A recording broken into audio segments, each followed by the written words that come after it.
Hello, Titan Nation. Sam Mickens coming to you again, talking about Giving Day and continuing our series with our talks with our alumni. I'm here with Robbie Shields, class of 1997. Robbie teaches IB geography, also teaches theory of knowledge, and is teaching 10th grade English. So happy to have you here, Rob. Thanks, Sam. Great to be back. I ask pretty much every alum, like, what has changed on the campus since you've been here?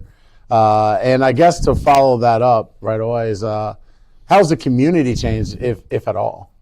Yeah, it's changed in so many ways. First of all, when I think about facilities, when I think about places, this building we're in right now, the library, this wasn't here when I was here. When I was here as a student, we had just the academic building and what used to be called the Fine Arts Center, now Perkins. And that was Carpenter Gymnasium, correct? Correct. Okay. Back in the day. We didn't have the new gym. We didn't have any of the infrastructure that's been built around our outdoors program. We did not have Goodman. We did not have, this library, the innovation lab, anything like that. And so part of what's changed is the place looks quite different. We have more field space than we used to. And, as an educator, I think about not just the aesthetics of that, but how does that impact student learning? How does that impact opportunities for educators to help students delve further into a specific subject area or discipline? And, coming back after having graduated in 97, it's just amazing to see the learning opportunities that are open to students now because of that change. And so that's a really exciting thing to see. Well, thank you. Yeah, we're actually sitting in the innovation lab. And I know I started in 2007 and this didn't exist then. So, and actually we are above the new innovation and robotics area that will be opening up hopefully sometime this winter. So that's very exciting news that's as well. awesome. So I guess just take me through kind of your journey. Where have you been since high school, and then what kind of led you back to here? Well, since high school, that's a long story. It's been a long time. I'd say most recently I spent the last 13 years living in China. I was in Nanjing working for Johns Hopkins School of Advanced International Studies for 6 years. And then I moved to Shanghai where I worked for the Dwight School as a partnership with Qibao School in Shanghai. And you were head of school there, correct? For part of my time there, yes. Awesome. For part of my time there I was. And that was an incredibly enriching and rewarding experience. Taught me a lot about, the world outside of where I grew up. But what's been so awesome about coming back is I've seen Richmond has changed and developed in so many positive ways, and Trinity with it, right? Richmond City now is a very different city than the city I think I grew up in. It's a city that has so many new brilliant things about it. The infrastructure around the James River that is supporting people getting out and being active.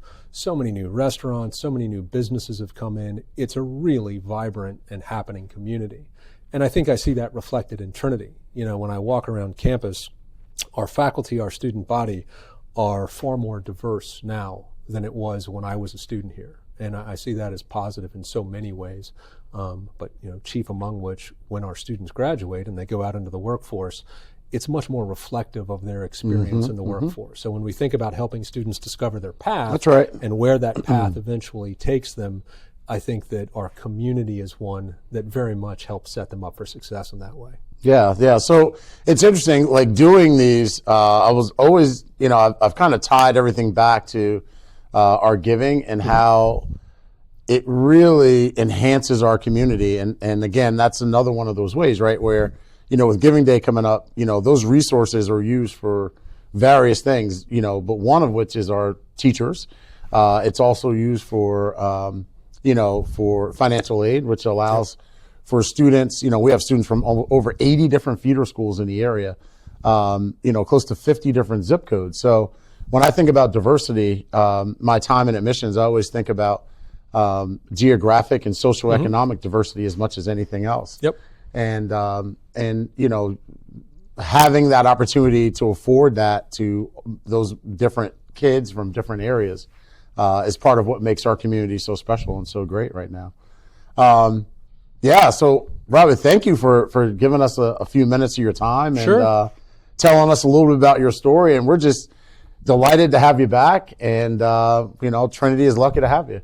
Well, I'm lucky to be here. It's an awesome place. My wife, son, and I have really enjoyed being back in Richmond and at Trinity. It's great to come out to the football games, obviously, but a little different since '97. Little different since '97, but all of the sporting events, all of the things happening with the arts and the celebrations around that, and to your point about giving, I mean, 100%. There are lots of things that one can choose to give money to, but as somebody who's worked in education for a long time, I see such a massive impact that money has on supporting young people.